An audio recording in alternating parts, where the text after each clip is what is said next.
Assalamualaikum warahmatullahi wabarakatuh. Hai sobat belajar, bagaimana kabar kalian hari ini? Semoga senantiasa sehat ya di tengah pandemi seperti ini, dan belajarnya dari rumah saja ya.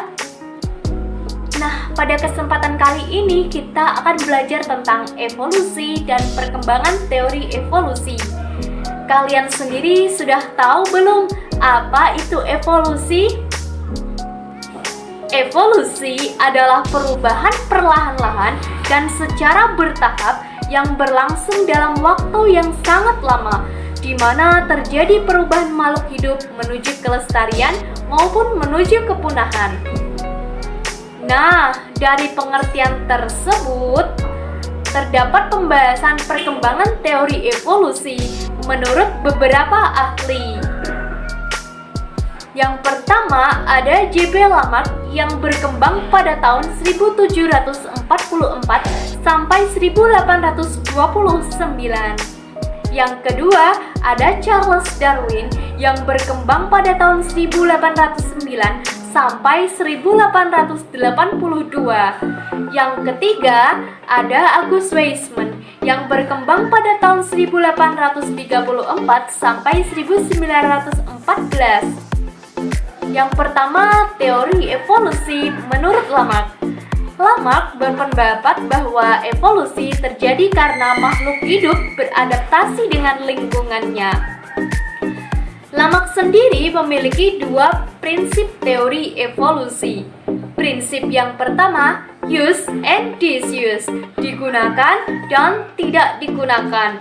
Bagian-bagian tubuh yang sering digunakan akan menjadi kuat dan besar, sedangkan bagian tubuh yang tidak digunakan akan menurun dan juga melemah. Prinsip yang kedua, pewarisan sifat dari karakteristik yang diperoleh dari lingkungannya. Sifat yang diperoleh dari hasil adaptasi lingkungan akan diwariskan kepada keturunan selanjutnya. Salah satu contoh evolusi menurut Lamarck adalah dulunya nenek moyang jerapah itu memiliki leher yang pendek dan memakan daun-daun yang ada di pohon. Nah, agar dapat mencapai daun-daun yang terletak pada pohon yang tinggi, si jerapah berleher pendek ini harus meregangkan dan memanjangkan lehernya agar semakin bertambah panjang.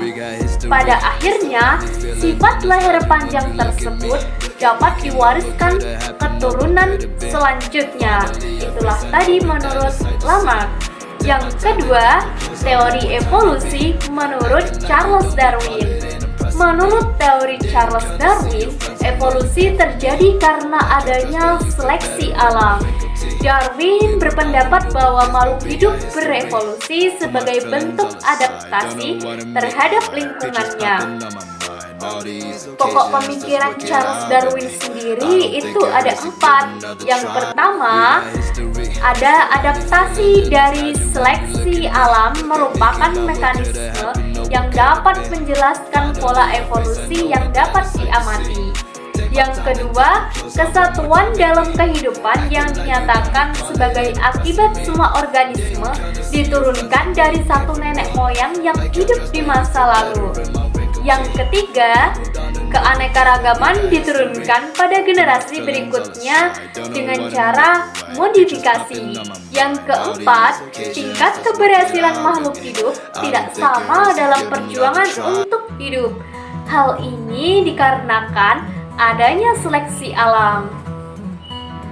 Salah satu contoh peristiwa evolusi menurut Darwin adalah dulunya populasi jerapah ada yang berleher panjang dan ada yang berleher pendek.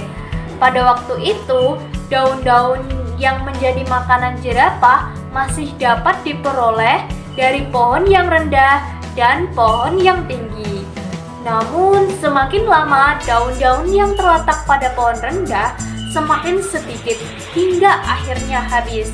Hal ini menyebabkan jerapah yang berleher pendek mengalami kepunahan dan jerapah yang berleher panjang akan tetap hidup hingga sekarang. Nah, pendapat Charles Darwin ini bertolak belakang ya dengan pendapatnya si Lamarck. Selanjutnya yang ketiga ada teori evolusi menurut August Weismann.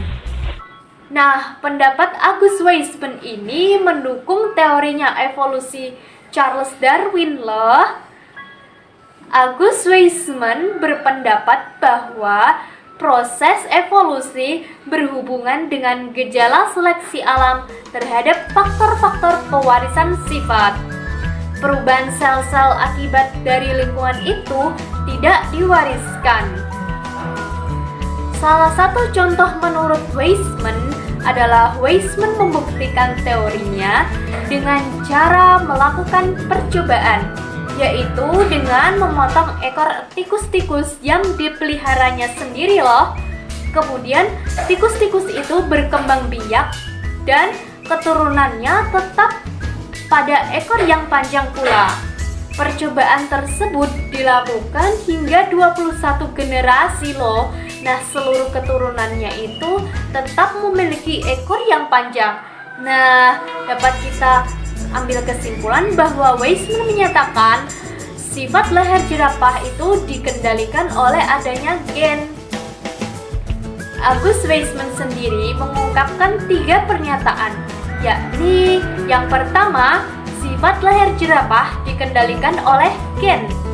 Yang kedua, sifat leher jerapah yang panjang dikendalikan oleh gen dominan, sedangkan sifat leher pendek dikendalikan oleh gen resesif. Nah, itulah tadi pembahasan singkat tentang evolusi dan perkembangan teori evolusi.